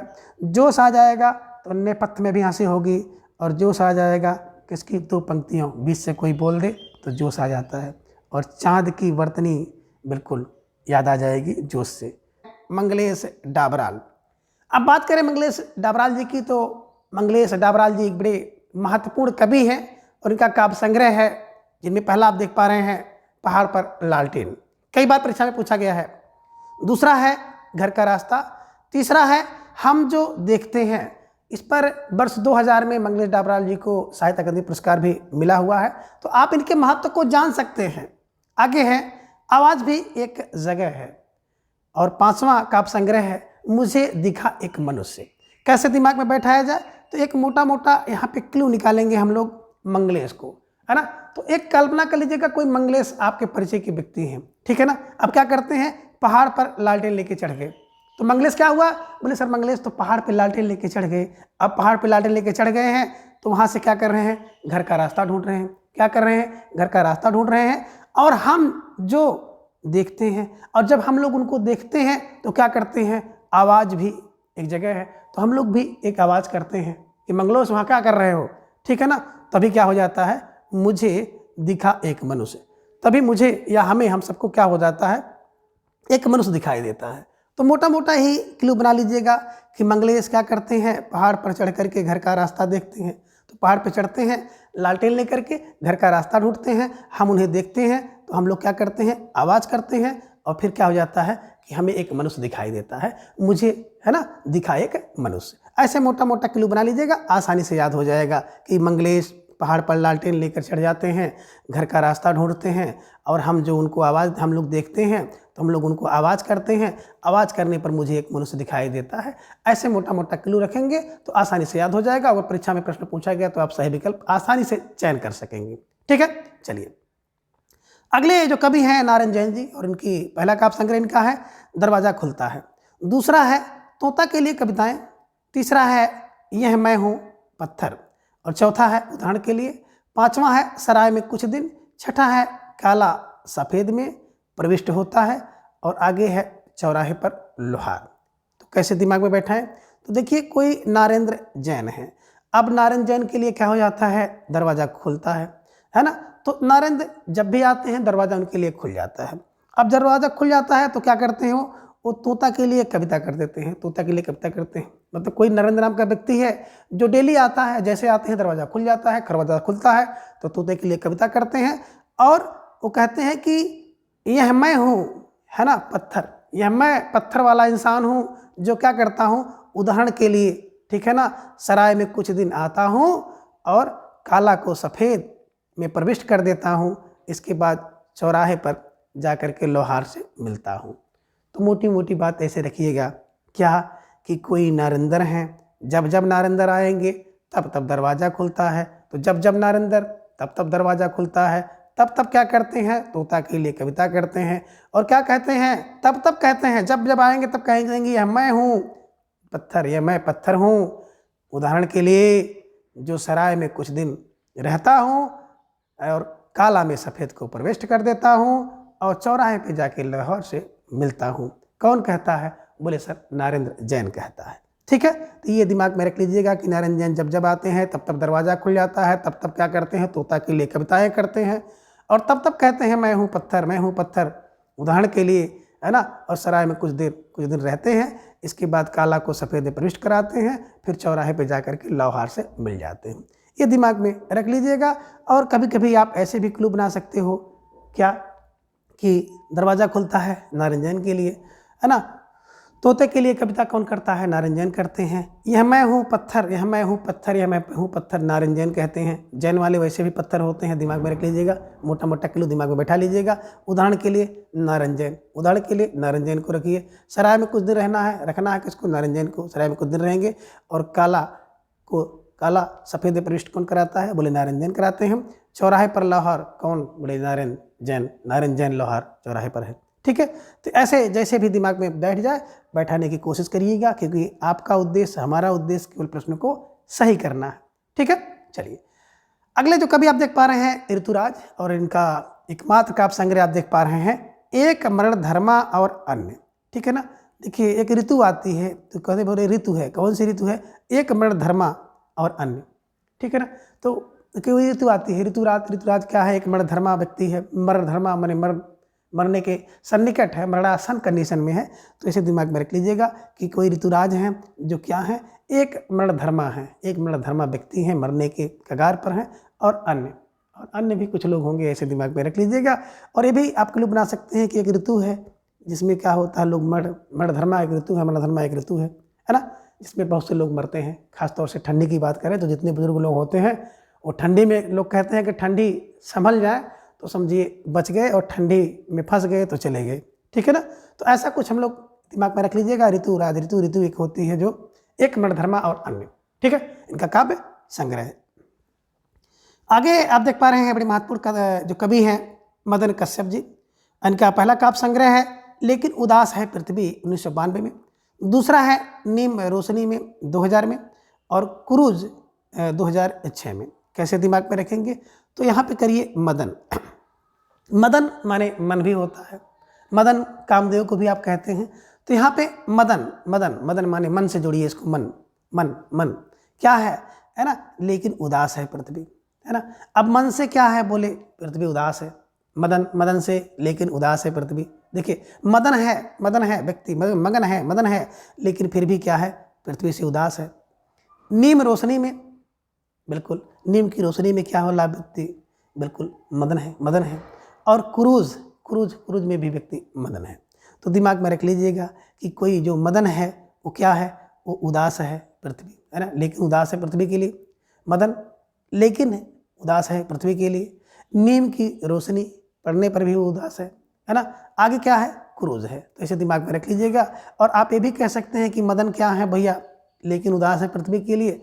मदन नीम की रोशनी के पास बैठे हुए हैं और मदन जो है वो क्रूज है, खड़ूस है, इस टाइप का थोड़ा सा क्लू रख लीजिएगा, दिमाग में बैठ जाएगा। ठीक है, चलिए अगले जो आप कवि देख पा रहे हैं, बड़े महत्वपूर्ण कवि हैं अरुण कमल जी। पहला काव्य संग्रह है अपनी केवल धार, 1980 में इन्होंने लिखा। दूसरा है सबूत, 1989 में। तीसरा है नए इलाके में, 1996 में। और बात करें इसी नए इलाके में, वर्ष 1998 ईस्वी में इन्हें क्या मिला है, बिल्कुल बात करें तो साहित्य अकादमी पुरस्कार मिला हुआ है। तो नए इलाके में अरुण कमल जी को साहित्य अकादमी पुरस्कार भी मिला है। तो इससे इनके महत्व को आप समझ सकते हैं। ठीक है ना। और पुतली में संसार, वर्ष 2001। कैसे दिमाग में बैठाया जाए, तो देखिए बात करते हैं अरुण कमल की। ठीक है, अरुण कमल, अरुण माने लाल होता है, तो लाल कमल कहाँ है ना। देखिए जो अरुण कमल है, तो अरुण कमल यानी लाल कमल की अपनी केवल एक अलग धार होती है, केवल अपनी धार होती है अरुण कमल की। लाल कमल की, है ना, कमल नीलोत्पल होता है, नीलोत्पल वाला होता है, लेकिन यहाँ पे क्या है, लाल कमल है। तो अरुण कमल होगा, जब अरुण कमल होगा तो अरुण कमल की केवल अपनी धार होती है। ठीक है ना। और सबूत होता है, अरुण कमल जहाँ पे रहेगा उसका एक अलग सबूत है ना, कि अरे भैया ये अरुण कमल है, अरुण माने लाल कमल है। ठीक है ना। और क्या होता है, नए इलाके में खिलता है ना, ये नए इलाके में खिलता है, हर जगह नहीं खिलता है अरुण कमल, नए इलाके में खिलता है। और पुतली में संसार, है ना। तो जो अरुण कमल है, तो अरुण कमल की पुतली में एकदम बिल्कुल संसार दिखाई देता है। ऐसा मोटा मोटा क्लू बना लीजिएगा, आसानी से दिमाग में आपके बैठ जाएगा। क्या क्या कि सर अरुण कमल, जो अरुण कमल होता है वो केवल अपनी धार उसकी, है ना, उसकी अपनी धार अलग होती है। कौन, अरुण कमल की। अरुण कमल क्या है, सबूत के रूप में आप दिखा सकते हैं कि अरुण कमल है। ठीक है ना। और नए इलाके में खिलता है अरुण कमल, और पुतली में संसार, अरुण कमल की जो पुतली है उस पुतली में आप पूरे संसार को देख सकते हो। तो मोटा माटी ऐसे किलो बना लीजिएगा और दिमाग में रखे रहिएगा। अगर परीक्षा में आ जाता है तो आप सही विकल्प आप आसानी से चयन कर पाएंगे। ठीक है। अगले कवि हैं ज्ञानेंद्र पति। बात करें आंख हाथ बनते हुए, 1970 में इन्होंने लिखा कि आंख हाथ बनते हुए। दूसरा है शब्द लिखने के लिए ही यह कागज बना है। तीसरा है गंगा तट। और चौथा है संशय आत्मा। ठीक है ना, 2004 में। और इसी संशय आत्मा पर 2006 में इन्हें साहित्य अकादमी पुरस्कार भी मिला है। तो इसे भी दिमाग में रख लीजिएगा कि ज्ञानेंद्र पति जी की कौन सी रचना संशय आत्मा कब मिला, 2006 में मिला। क्या मिला, साहित्य अकादमी पुरस्कार भी मिला है। ठीक है। आगे भिनसार, ज्ञानेंद्र पति का भिनसार 2006 में। अब कैसे इन सभी रचनाओं को दिमाग में बैठाया जाए, तो देखिए यहाँ पे ज्ञानेंद्र, ज्ञान इंद्र, इंद्रियों से ज्ञान होता है, इंद्रियों से ज्ञान होगा। बोले सर ज्ञान होगा, ज्ञान इंद्र, इंद्रियों से ज्ञान, ज्ञान इंद्रियों से ज्ञान क्या होता है, आंख हाथ बनते हुए। ठीक है, आंख हाथ बनाते हुए आप ज्ञान कर लेंगे, ज्ञान हो जाएगा ज्ञान। तो आंख हाथ बनते हुए ज्ञान हुआ। शब्द लिखने के लिए भी ज्ञान चाहिए, शब्द लिखने के लिए ज्ञान चाहिए। गंगा के तट में जा रहे हो, 2000 मीटर जाना है, तो उसका भी ज्ञान होना चाहिए। संशय में भी ज्ञान होना चाहिए। किसी चीज़ का अगर संशय बन जाए तो उसका ज्ञान बहुत ज़रूरी है। और संशय सबके पास 2-4 होता है। ठीक है ना। और 2 छक्का लग जाए तो इसका भी संशय होता है, लगातार 2 छक्के का। और 2-6 यानी कि 2006 में इनको साहित्य अकादमी पुरस्कार मिला हुआ है, 4 में लिखा गया है। ठीक है ना। तो 2 लगातार 2 चौके पर भी छक्का संशय है, 2004 हो गया। और लगातार 2 छक्के पर भी संशय है, 2-6। इस पे साहित्य 2006 में साहित्य अकादमी पुरस्कार इनको प्राप्त है। और मैं ऐसे ही क्लू बना करके इसे दिमाग में रखा हूँ। जब भी ये रचना मेरे सामने आती है मैं आसानी से उसको कनेक्ट कर लेता हूँ। ठीक है ना। चलिए आगे हैं भिनसार 2006 में। ठीक है ना। तो भिनसार का ज्ञान कब हो जाता है, बोले 6 बजे। है ना। तो ज्ञान फार ज्ञानेंद्र पति दिमाग में रख लीजिएगा, ठीक है ना। ज्ञानेंद्र पति की बात करें, ज्ञान ज्ञान ज्ञानेंद्र ज्ञान ज्ञान ज्ञान फार ज्ञानेंद्र। ज्ञानेंद्र क्या ज्ञान होता है, आँख हाथ बनते हुए ज्ञान होगा। शब्द लिखने के लिए ज्ञान चाहिए। गंगा के तट में 2000 नीचे जाना है तो ज्ञान आपको होना चाहिए, तैरना है ना, आपकी परख होनी चाहिए, ज्ञान होना चाहिए। संशय संशय आत्मा संशय आत्मा संशय है तो ज्ञान होना चाहिए, है ना। और भिनसार भिनसार का भी ज्ञान हो जाना चाहिए, है ना। तो 6 बजे भिनसार हो जाता है, इसका ज्ञान होना चाहिए। तो ज्ञान फार ज्ञानेंद्र पति जी की ये सब रचनाएं हैं। और ये भी आप कह सकते हो कि ज्ञानेंद्र पति क्या करते हैं, आँख हाथ बनते हुए देखते हैं, है ना, आँख हाथ बनते हुए देखते हैं। शब्द लिखने के लिए कागज बना है ऐसा कहते हैं। गंगा तट पर रहते हैं ज्ञानेंद्र पति। संशय आत्मा, उनकी आत्मा बड़ा संशय रहता, तो संशय आत्मा है कौन, ज्ञानेंद्र पति। और भिनसार भिनसार को उठ जाते हैं कौन, ज्ञानेंद्र पति। तो ऐसे भी आप एक क्लू बना लीजिएगा, जैसे भी आसानी से याद हो जाए, याद करने का प्रयास करिएगा, ठीक है ना। कुछ छोड़ना नहीं है। खासतौर से जो पुस्तक हम लोग रिवीजन कर रहे हैं, जिसको हम लोग याद कर रहे हैं, इसमें से कहीं से भी कुछ भी नहीं छोड़ना है। और आपकी जो भी परीक्षा होगी लगभग 70 to 80% जो क्वेश्चन होते हैं आपको हूबहू यहाँ से मिल जाते हैं, अगर आपने बिल्कुल डीपली इसको अध्ययन किया है तो। अगर इसमें से भी आप छोड़ते हैं, इंपॉर्टेंट ऐसा वैसा करते हैं, तो निश्चित रूप से खतरे का संकेत है, क्योंकि ये खुद ही आप कह सकते हैं आचार्य रामचंद्र शुक्ल जी के इतिहास का एक सारांश है, ठीक है ना। चलिए आगे आप देख पा रहे हैं कुमार अंबुज, और इनका पहला काव्य संग्रह है किवाड़, दूसरा है क्रूरता, तीसरा है अनंतिम, चौथा है अतिक्रमण और पांचवा है अमीरी रेखा। अब इन सबको कैसे दिमाग में रखें कि कुमार कुंभज की ये सभी रचनाएं हैं। तो देखिए कुमार और कुंभज, तो का से कुमार और आ से अंबुज। तो पहले का वाली रचना, पहले का है कुमार, कुमार किवाड़ और क्रूरता। तो का की घाते 2, सही ने, का की घाते 2 हो गई, है ना। कौन कौन, बोले किवाड़ किवाड़ और क्रूरता। का से किवाड़, कार से क्रूरता। अब अंबुज से 3 रचनाएं होंगी, आ की घाते 3, क्या, अनंतिम अनंतिम, अतिक्रमण और अमीरी रेखा, अंबुज से, ठीक है ना। तो ये भी दिमाग में रख लीजिएगा कि जहाँ पे देखिएगा, ठीक है, आ की घात 3, अतिक्रमण, अमीरी, अनंतिम, ठीक है ना, और किवाड़ क्रूरता। तो देखिए ये कह सकते हो। और एक किलो ये बना लीजिएगा कुमार अंबुज। अंबुज क्या करता है, बोले सर अंबुज किवाड़ से क्रूरता करता है। किवाड़ क्रूरता किसका, बोले अंबुज का। किवाड़ क्रूरता अंबुज का, किवाड़ क्रूरता अंबुज का, ठीक है ना। और क्या है, अंतिम अतिक्रमण, अंतिम अतिक्रमण अमीरी रेखा पर। अंतिम अतिक्रमण अमीरी रेखा पर किसने, बोले अंबुज का। अंबुज का दिमाग में रख लीजिएगा। तो अंतिम अतिक्रमण, अंतिम अतिक्रमण अंबुज, अमीरी रेखा अंबुज, ठीक है ना। तो ऐसे कह सकते हो कि अंतिम अतिक्रमण अंबुज का होता है। अतिक्रमण कौन किया है, बोले अंबुज ने अतिक्रमण कर लिया है। अमीरी की रेखा, अमीरी रेखा दिखाता है कौन, अंबुज दिखाता है। तो दिमाग में ऐसे ऐसे रख लीजिएगा, है ना, कि किवाड़, है ना, 92 किवाड़ अंबुज की, यहाँ क्रूरता उल्टी सीधी 96 क्रूरता है अंबुज में, ठीक है ना। अनंतिम 98, बिल्कुल अनंतिम अंतिम अनंतिम अंबुज। अतिक्रमण किए हैं अंबुज, और अमीरी रेखा को पार कर चुके हैं कौन, बोले अंबुज। ऐसा कुछ क्लू बना लीजिएगा, आसानी से याद करने का प्रयास करिएगा, ठीक है। अगले कवि हैं स्वप्निल श्रीवास्तव जी। बात करें इनके काव्य संग्रह की, तो ईश्वर एक लाठी है, दूसरा है ताक पर दिया सलाई, तीसरा है मुझे दूसरी पृथ्वी चाहिए।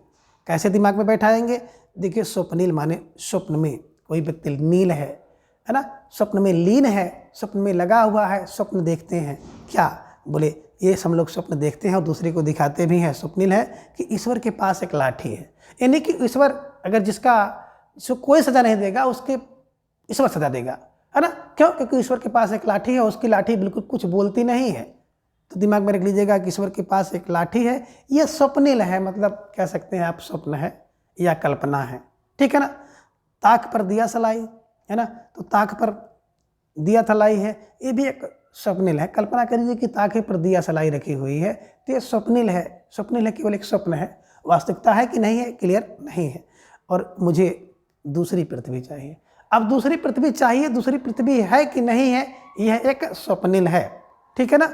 और दूसरा है मुझे चाँद चाहिए, सुरेंद्र वर्मा जी का है। तो इसे भी ध्यान में रख लीजिएगा कि मोटी मोटी बातें क्या हैं, कि बोले स्वप्निल तो यही है कि ईश्वर के पास एक लाठी है, ये बिल्कुल स्वप्निल लगता है। दूसरा है ताक पर दिए सलाई है कि नहीं है, एक स्वप्निल लगता है। और मुझे दूसरी पृथ्वी चाहिए, तो दूसरी पृथ्वी है कि नहीं है, एक स्वप्निल लगता है। स्वप्निल फार स्वप्निल श्रीवास्तव जी के ये सभी काव्य संग्रह हैं।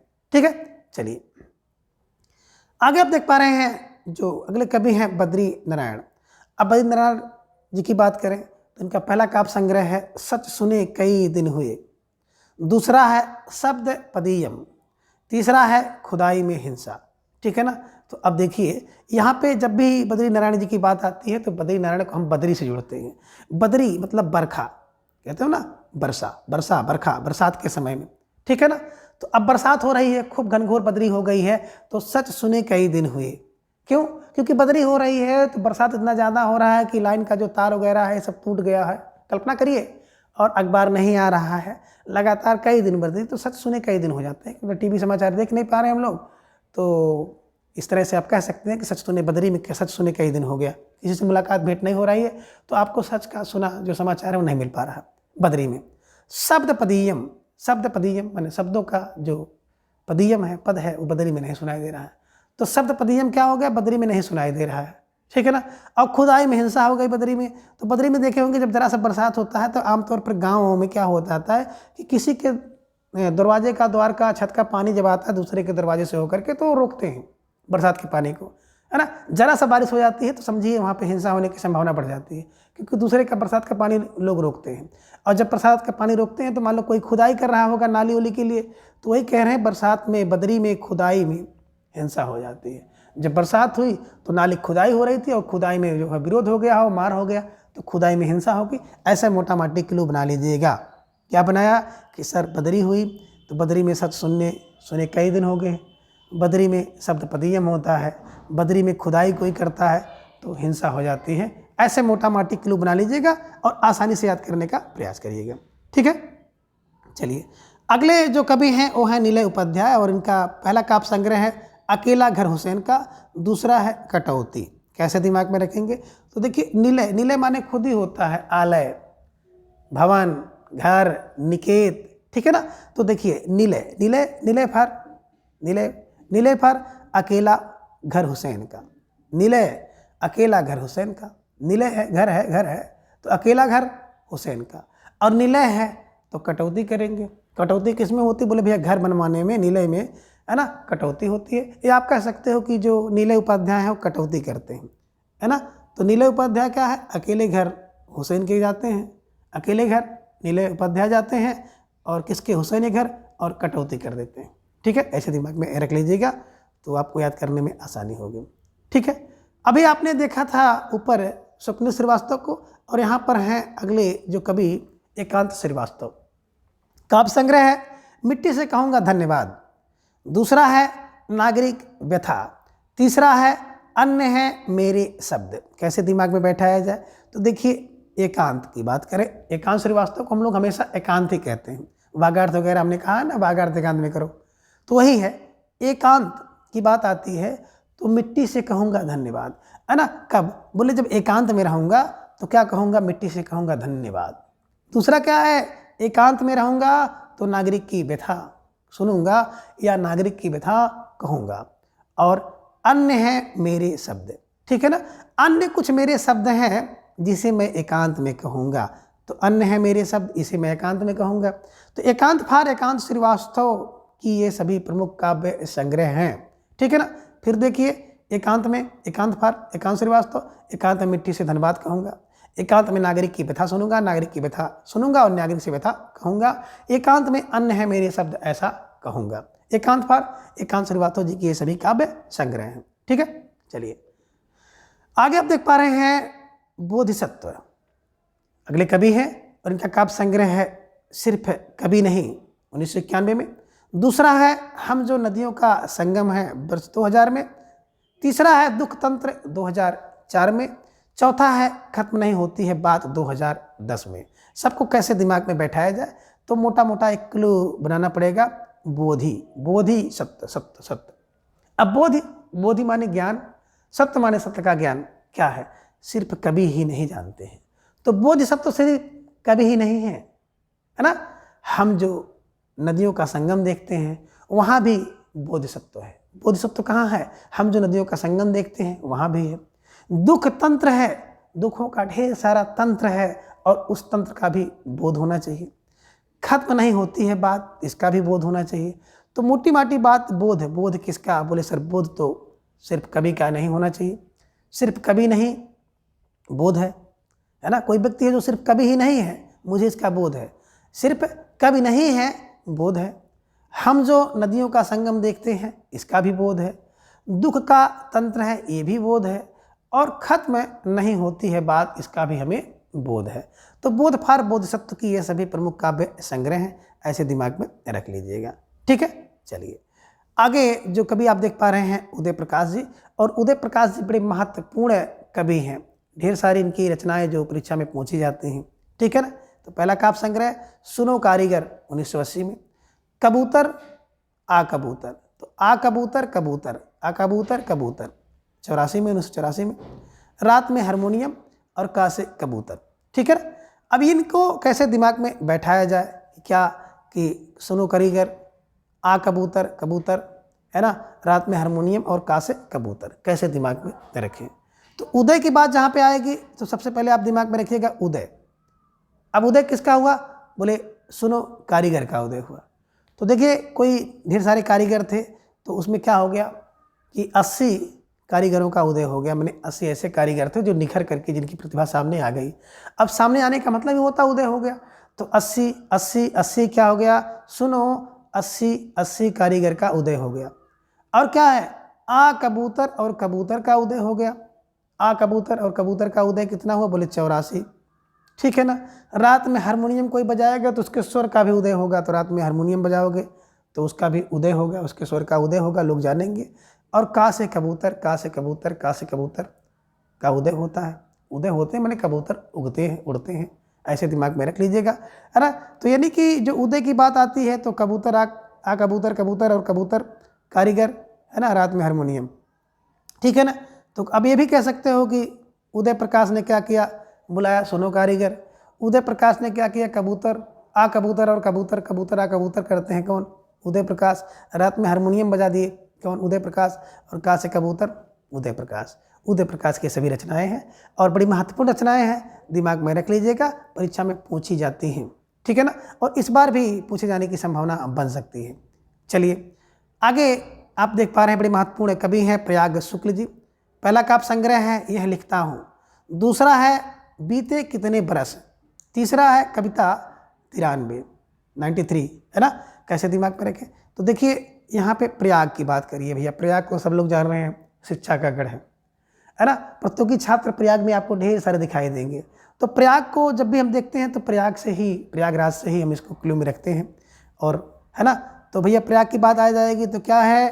क्या लिखता हूँ।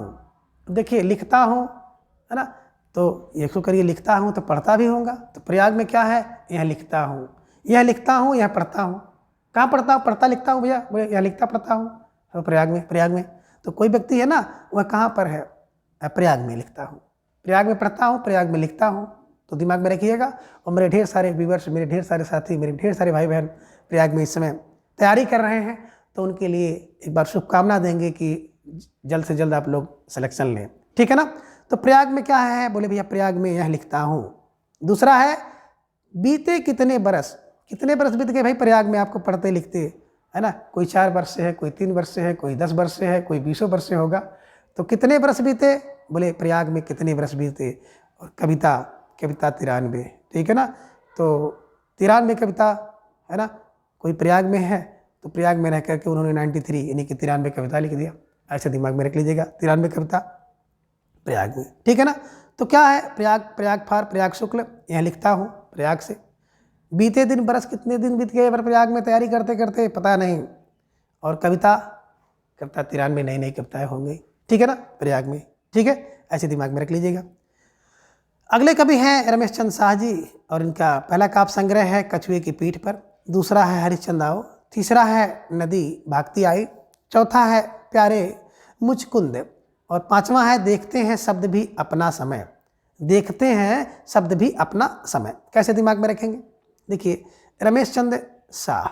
अब यहाँ से रमेश चंद्र की जब भी बात आती है, रमेश चंद्र को हम लोग शाह लेते हैं। ठीक है ना, शाह। अब देखिए शाह, शाह तो एक शाही परिवार वाला होता है। दूसरा शाह को हम ले लेते हैं साव व्यक्ति, यानी कि जो सच्चा व्यक्ति है। क्या है? सच्चा व्यक्ति। अब सच्चा व्यक्ति अगर है, कोई शाह व्यक्ति है, तो वो क्या है? वो भैया कछुए की पीठ पर सवार है। तो सच्चा व्यक्ति हमेशा कछुए की पीठ पर सवार है, मतलब उसकी गति हमेशा कम ही रहेगी। आप सच बोलेंगे ना तो आपका उतनी ग्रोथ नहीं होगी जितना झूठ बोलने वाले की है। ठीक है ना? देखे होंगे तमाम प्रकार के लोग अपने खुद का प्रचार करते हैं, मैं ये हूँ, मैं ये हूँ, ऐसा हूँ, झूठा झूठा। और कोई व्यक्ति अपना सही बता देगा तो समझो कछुए की पीठ पर सवार है, क्योंकि सच में लोग विश्वास नहीं करेंगे, सोचेंगे इसमें भी कुछ झूठ बोल रहे होंगे। तो बात मोटी मोटी क्लू में रख लीजिएगा कि शाह हमारे सच है ना? सच वाला व्यक्ति, शाह वाला व्यक्ति क्या? कछुए की पीठ पर सवार रहता है। उसका विकास धीरे धीरे होगा। आओ हरिश्चंद्र, हरिश्चंद्र आओ। और सच्चे व्यक्ति को, शाह व्यक्ति को लोग कहते हैं आओ हरिश्चंद्र, आओ हरिश्चंद्र। तो हरिश्चंद्र आओ, ऐसा किसको कहा जाएगा? जो शाह व्यक्ति है। ठीक है ना? और नदी भागती आई किसके पास? नदी भी भागती आती है शाह व्यक्ति के पास, यानी कि नदी से बहुत प्रेम होगा सच्चे व्यक्ति को, है ना? हर वक्त को न गंगा को साक्षी मान लेंगे, नदी को साक्षी मानेंगे। कौन? शाह व्यक्ति, है ना? प्यारे मुचकुंद, और जो शाह व्यक्ति होता है सबके प्यारे होते हैं, सबके मुचकुंद होते हैं। मुचकुंद प्यारे, शाह फॉर रमेश चंद्र शाह। और देखते हैं शब्द भी अपना समय, है ना? तो देखिए देखते शब्द भी अपना समय बदल लेता है। तो शाह व्यक्ति जो होता है ना, सच बोलने वाला व्यक्ति, शाह व्यक्ति जो होता है, वो क्या करता है कि देखता है कि शब्द भी अपना समय बदल लेता है, बहुत जल्दी समय क्या करता है? बदल लेता है। तो ये मोटा मोटा रख लीजिएगा कि शाह व्यक्ति क्या करता है? कछुए की पीठ पर सवार रहता है। उसको सब लोग हरिश्चंद्र आओ ऐसा कहते हैं। नदी भी भागते आती है, मतलब हर बात में नदी को लाते हैं वो। सबके प्यारे मुचकुंद होते हैं। और देखते हैं शब्द भी अपना समय बदलता है, किसके लिए? बोले शाह के लिए। शाह फॉर रमेश चंद्र शाह। ठीक है, चलिए अगले कवि हैं बलदेव बंसी। बात करें तो इनका पहला काव्य संग्रह है अंधेरे के बावजूद, दूसरा है बच्चे की दुनिया, तीसरा है कोई आवाज़ नहीं, चौथा है उपनगर में वापसी, और पांचवा है वाक गंगा। कैसे दिमाग में रखेंगे? तो देखिए बलदेव बंसी। तो देखिए बंसी वाले यही हैं, एक है बंसी। कौन? बलदेव बंसी। तो बंसी ले लीजिए। कौन? बंसी क्या हो गई? बोले सर अंधेरे के बावजूद भी कोई बंसी बजा रहा है, कि अंधेरे के बावजूद बंसी बजी। बच्चे की दुनिया बंसी में बजती है, बच्चे की दुनिया है तो बंसी बजाएगी ही। देखे होंगे जब मेला वगैरह में जाते हैं बच्चे, तो वहाँ से एक बंसी बांसुरी लाते हैं और उसको पो पा पीपा ढेर सारे करते हैं। ठीक है ना? तो दिमाग में रख लीजिएगा। कोई आवाज़ नहीं, है ना? जब लोग बंसी बजाने लगते हैं तो हम लोग कहते हैं कोई आवाज़ नहीं करो, बंद करो, है ना? किसकी? बंसी की कोई आवाज़ नहीं। और उपनगर में बंसी ना बजाओ, है ना? गंगा वाक पर बंसी बजेगी। ठीक है ना? तो ऐसे मोटी मोटी बात दिमाग में रखिएगा कि बंसी फार बलदेव बंसी, अंधेरे के बावजूद उसी ने बंसी बजाया। ठीक है ना? बच्चे की दुनिया बंसी में बजती है, बंसी बजाते हैं। कोई आवाज़ ना करो, जब बंसी बजती है तो लोग कहते हैं कोई आवाज़ ना करो। उपनगर में वापसी, बंसी बजी। वाक गंगा पर वासी बजी। ठीक है, ऐसे मोटा मोटा क्लू बनाइएगा, आसानी से याद करने का प्रयास करिएगा और याद भी हो जाएगा। ठीक है, लेकिन ये जो भी नुस्खे ट्रिक मिर्च मसाला आपको मेरे द्वारा उपलब्ध कराया जा रहा है, तो थोड़ा सा आप लोग इसको 2 3 4 5 बार देखिए, तब आसानी से आपको याद होगा। एक बार में तो नहीं याद होगा। ठीक है ना? चलिए आगे हैं आलोक धनवा। बात करें आलोक धनवा की, तो इनका एकमात्र काव्य संग्रह आप देख पा रहे हैं, दुनिया रोज बनती है। ठीक है ना? देखिए आलोक में दुनिया रोज बनती है, रोज बिगड़ती है। तो आलोक धनवा दुनिया रोज बनती है और रोज बिगड़ती है। इसी दुनिया रोज बनती में, है ना, इनका एक जो KBS में लगा हुआ है पाठ्यक्रम में, पतंग की कविता है, CBSE बोर्ड, है ना, इंटर के छात्रों के लिए पतंग इसी में है। इसी में एक पतंग कविता है। आगे है श्री राम वर्मा, काल पात्र। तो काल पात्र कौन है? बोले श्री राम वर्मा काल पात्र है। ठीक है ना? काल के पात्र श्री राम वर्मा, काल के पात्र श्री राम वर्मा। दुनिया रोज बनती है, तो आलोक से दुनिया रोज बनती है, बिगड़ती है, तो आलोक धन्य है। ठीक है ना? जो दुनिया को बनाते और बिगाड़ते हैं। प्रमुख समकालीन महिला कवित्री। और प्रमुख समकालीन महिला कवित्री की बात करें तो प्रमुख समकालीन महिला कवित्री से संबंधित जितनी भी विधाएं हैं, चाहे हिंदी विधा हो, नाटक विधा हो, उपन्यास विधा हो, या निबंध अथवा काव्य संग्रह हो, इन दिनों हिंदी से संबंधित जितनी भी प्रतियोगी परीक्षाएं हैं उन सभी प्रतियोगी परीक्षाओं में बहुतायत प्रश्न पूछे जाते हैं। तो समकालीन महिलाओं की जितनी भी जो आप देख पा रहे हैं विधाएं हैं और उन विधाओं से संबंधित जितनी भी रचनाएं हैं, तो खास तौर से महिला रचनाकारों की, उसे जरूर तैयार करें, क्योंकि परीक्षा में पूछा जाना ही जाना है।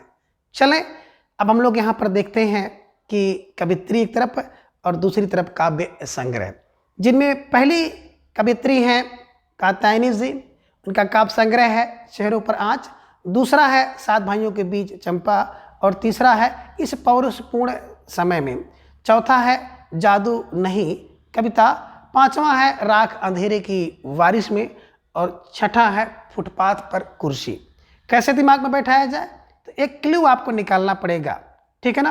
क्लू कुछ इस प्रकार से आप निकाल सकते हैं। कात्यायनी देखे होंगे ना कि अष्टदेवियां हैं, अष्टदेवी आप मानते हो ना, तो उसमें अन्नपूर्णा है, दुर्गा है, अम्बा है, ढेर सारी देवियां हैं, तो उन्हीं में आपकी एक कात्यायनी भी है, दिमाग में रख लीजिएगा कात्यायनी, ठीक है ना।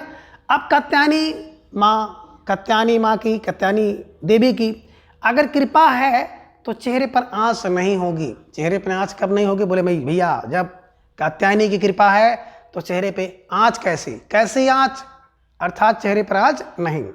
दूसरा है सात भाइयों के बीच में चंपा। अब कोई कन्या हो, लड़की हो जिसका नाम चंपा हो, उसके सात भाई हो, तो उसके समझिए है ना, उस पर कात्यायनी की ही कृपा है, ठीक है ना। तो ये भी कह सकते हो कि सात भाइयों के बीच में कौन है, बोले कात्यायनी है, दिमाग में रखिएगा। तो कात्यायनी है। एक क्या है, चेहरे पर आँच नहीं है, किसके, क्योंकि जिसका साथ दे कात्यायनी। दूसरा क्या है, कात्यायनी क्या कर रही है कि सात भाइयों के बीच में चंपा पर कृपा कर रही हैं, तो कात्यायनी। और आप ये भी बना सकते हो कि कात्यायनी क्या है, सात भाइयों के बीच में, है ना, तो सात भाइयों के बीच में चंपा है, किसकी कृपा से, कात्यायनी के कृपा से। और इस पौरुषपूर्ण समय में कौन, बोले इस पौरुषपूर्ण समय में तो माँ कात्यायनी ही रक्षा करेंगी। कौन करेंगी, कात्यायनी। जादू नहीं है, जादू नहीं है, क्या है, बोले कात्यायनी की कृपा है, माँ कात्यायनी की कृपा है, कात्यायनी फार कात्यायनी, ठीक है ना, जी ने लिखा है। राख अंधेरे की बारिश में, देखिए भाई अंधेरे की बारिश हो रही है, राख की बारिश होगा अंधेरे में, तो क्या है भैया, कात्यायनी माँ की कृपा है, ठीक है ना। और आगे फुटपाथ पर कुर्सी, फुटपाथ हो, फुटपाथ पर कुर्सी लगी हो, तो कुछ नहीं, इसे कात्यायनी माँ की कृपा मानिए, कात्यायनी माँ का प्रसाद मानिए, ठीक है ना। तो कात्यायनी माँ का मतलब, कात्यायनी को थोड़ा सा जोड़ लेंगे तो थोड़ा सा याद करने में आपको सुविधा होगी, ठीक है ना। जिसके ऊपर किसकी, बोले कात्यायनी माँ की कृपा है, उसके चेहरे पर आँच कैसी। दूसरा है सात भाइयों के बीच में चंपा पर किसकी, कात्यायनी की कृपा है। और इस पौरुषपूर्ण समय में कौन, बोले माँ कात्यायनी, माँ कात्यायनी रक्षा करेंगी। जादू नहीं कविता में क्या है, माँ कात्यायनी की कृपा है। और अंधेरे में राख जो बरस रही है, कात्यायनी की कृपा है। फुटपाथ पर कुर्सियाँ लगी हुई हैं, तो कात्यायनी की कृपा है। कात्यायनी फार कात्यायनी जी द्वारा लिखे गए ये सभी काव्य संग्रह हैं, और कात्यायनी लगा करके ऐसे याद करने का प्रयास करिएगा, ठीक है ना, ताकि परीक्षा में आए तो भटकने का कोई चांस ना रहे। दूसरी बड़ी महत्वपूर्ण कवित्री हैं अनामिका जी, और यहाँ से तो प्रश्न आना है। पहला इनका काव्य संग्रह है गलत पत्रों की चिट्ठियाँ, गलत पते की चिट्ठी आप कह सकते हैं। दूसरा है बीजाक्षर, तीसरा है समय के शहर में, चौथा है अनुष्टुप, पांचवा है कविता में औरत, और छठा है खुरदरी हथेलियाँ। कैसे दिमाग में रखेंगे, देखिए अनामिका का मतलब ये होता है कि जो बिना नाम का हो, जिसका कोई नाम ना हो, ऐसी बिना नाम वाली, अनाम है। तो अब गलत पत्ते की चिट्ठी, ठीक है ना, गलत पते की चिट्ठी। अब बिना नाम की अनाम की चिट्ठी होगी तो क्या होगा भैया, पहले गलत पते की चिट्ठी हो जाएगी, गलत पते पहुंच जाएगी, ठीक है ना। बीजाक्षर बीजगणित का पढ़ते हैं, बीजगणित में जो अक्षर होता है ना, उसका मान अगर देखा जाए तो अनाम होता है, ठीक है ना। क्यों, क्योंकि वो चर है, तो उसका मान कुछ भी हो सकता है, कभी x का मान 10 होता है, कभी x का मान 20 होता है, कभी 30 होता है। तो यही है, बीजाक्षर में क्या होता है, अनाम होता है, अनाम। और समय के शहर में बोले भैया अनाम है ना। तो समय का शहर देखा जाएगा तो अनाम, व्यक्ति वहाँ पे अनाम हो जाता है, बिना नाम का हो जाता है। शहर की बात की जाए तो अच्छे लोग वहाँ पे गुम हो जाते हैं, उनका नाम अनाम हो जाता है। अनुष्टुप अनाम है। और कविता में, बोले कविता में औरत तो अनाम हो गई, कविता में औरत अनाम हो गई। और खुरदरी हथेलियाँ, अनाम लोगों की, अनामिका की खुरदरी हथेलियाँ हैं, अनाम लोगों की खुरदरी हथेलियाँ हैं। ऐसे मोटे मोटे दिमाग में रखिएगा। और दूसरा क्लू ये बनाइएगा कि अनामिका गलत पत्ते की चिट्ठी अनामिका लिखती है। बीजाक्षर का प्रयोग अनामिका करती हैं। समय के शहर में अनामिका रहती हैं।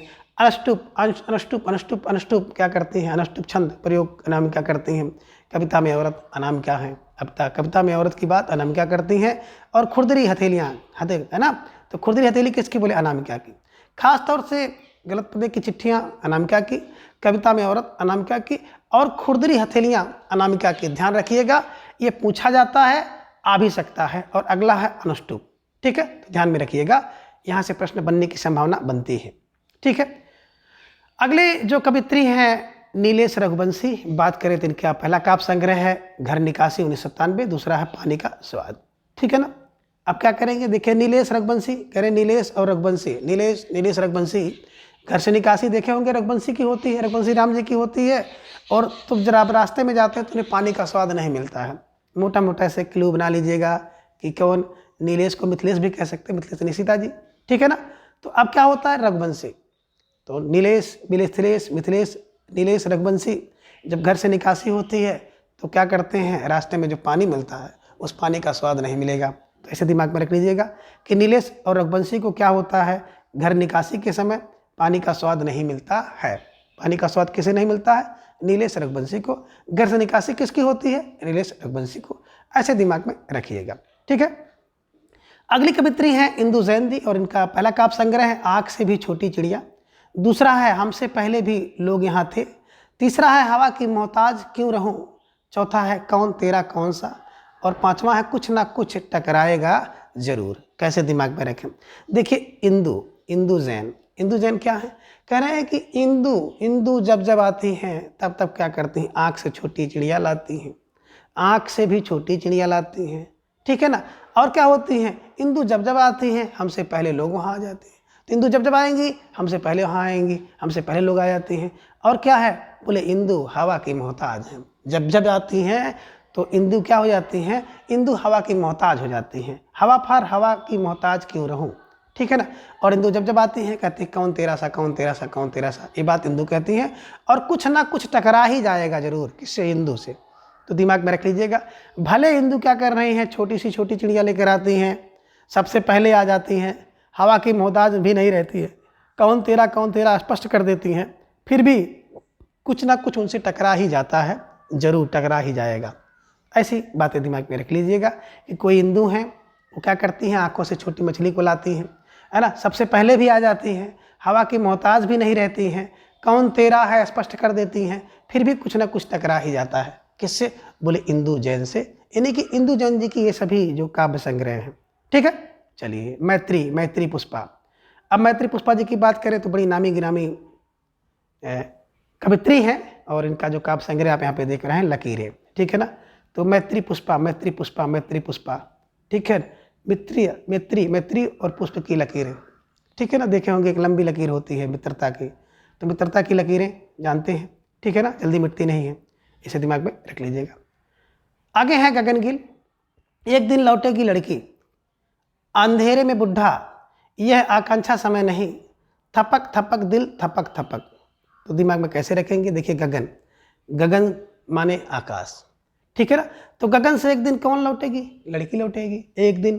एक दिन लौटेगी लड़की को ले, कहाँ से, बोले सर गगन से निकल लौटेगी, तो गगन से एक दिन लौटेगी लड़की। दूसरा है गगन से अंधेरे में बुढ़ा बात करता है, गगन से अंधेरे में बुढ़ा बात करता है, गगन में हे प्रभु हे ईश्वर उठा ले चलो, है ना। तो ये दिमाग में रखिए, अंधेरे में बुढ़ा क्या करता है, गगन से बात करता है। यह है आकांक्षा समय नहीं है ना, यह है क्या है, आकांक्षा समय नहीं है। तो कह रहे हैं यह गगन से आकांक्षा करो, गगन से इच्छा करो, तो यह गगन से आकांक्षा का समय नहीं है। कभी कभी देखते होंगे लोग गगन माने आकाश से आकांक्षा करते हैं कि बारिश हो जाए, कभी कभी कहते हैं धूप हो जाए, कभी कभी कहते हैं ना कि ठंडी आ जाए। तो गगन से आकांक्षा का समय नहीं है, आकांक्षा का समय गगन से नहीं है, ठीक है।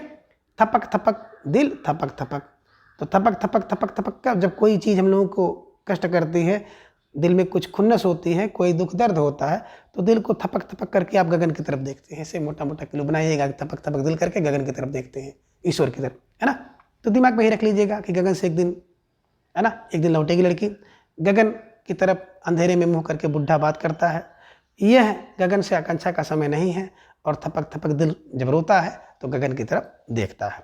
ठीक है, अगली कवित्री है अर्चना वर्मा। बात करें तो कुछ दूर तक पहला काव्य संग्रह है, दूसरा है लौटा है विजेता। कैसे दिमाग में रखेंगे, तो दिमाग में रख लीजिएगा अर्चना, अर्चना कुछ दूर तक गई।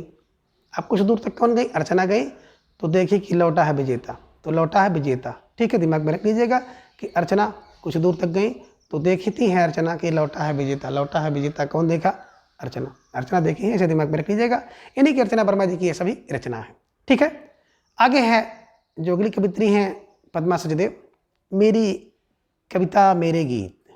ठीक है ना, तो कह रहे हैं कि सच है, सच क्या है, सच है मेरी कविता मेरे गीत सच है, सच है सचदेव, सच फार सचदेव, मेरी कविता मेरे गीत सच है ना। ये जो आप गीत समझ रहे हो ना, बिल्कुल सच है, सच है। तो मेरी कविता मेरे गीत सच हैं, सच माने सचदेव की है, मेरी कविता मेरे गीत।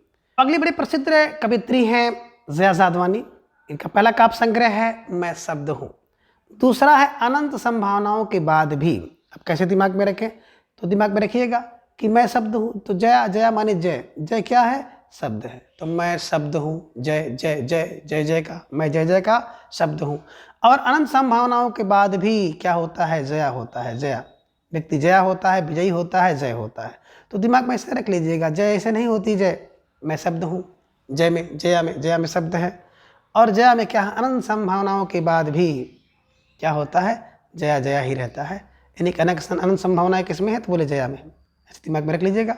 और गीता श्री, तो गीता श्री कविता जितना हक, कविता जितना हक, तो कह रहे गीता में जितना हक है, गीता में जितना हक है उतना कविता में हक है, जितना गीता में हक उतना कविता में हक, जितना कविता में हक, जितना गीता में हक उतना कविता में हक। तो जितना कविता में जितना हक किसने कहा, बोले ये गीता श्री की रचना है।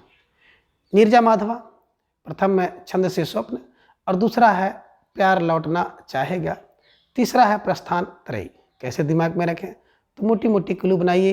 क्या, नीरजा माधव प्रथम छंद से स्वप्न देखते हैं, दूसरा क्या है प्यार को लौटाना चाहते हैं, तीसरा क्या है उसके बाद प्रस्थान करना चाहते हैं, त्रयी प्रस्थान त्रयी करना चाहते हैं। तो मोटी मोटी बात रखिएगा कि जो नीरजा है ना, नीरजा माधव प्रथम छंद से स्वप्न करेंगे, दूसरा प्यार लौटाना चाहेंगे, और इसके बाद प्रस्थान करना चाहेंगे। ऐसे मोटा मोटा क्लू बना लीजिएगा, आसानी से बैठ जाएगा। आगे हैं वर्तिका नंदा, और बात करें वर्तिका नंदा की, तो वर्तिका नंदा की एकमात्र काव्य संग्रह आप देख पा रहे हैं मरजानी। ठीक है ना, तो वर्तिका, कोई बात अगर ऐसी कर दे वो वर्तिका लग जाए तो व्यक्ति मर जाता है। और वर्तिका माने बत्ती है ना, मर के व्यक्ति क्या होता है, वर्तिका जलाता है, मरजानी वर्तिका। ठीक है ना, ऐसे दिमाग में रख लीजिएगा। तो इस प्रकार से आपने जितने भी प्रमुख समकालीन महिला कह सकते हैं रचनाकार थे, उन्हें आपने देखा, उनके काव्य संग्रह को देखा। तो यहाँ पे कुछ आपको प्रयोगवादी प्रमुख महत्वपूर्ण काव्य पंक्तियाँ दिखाई दे रही हैं।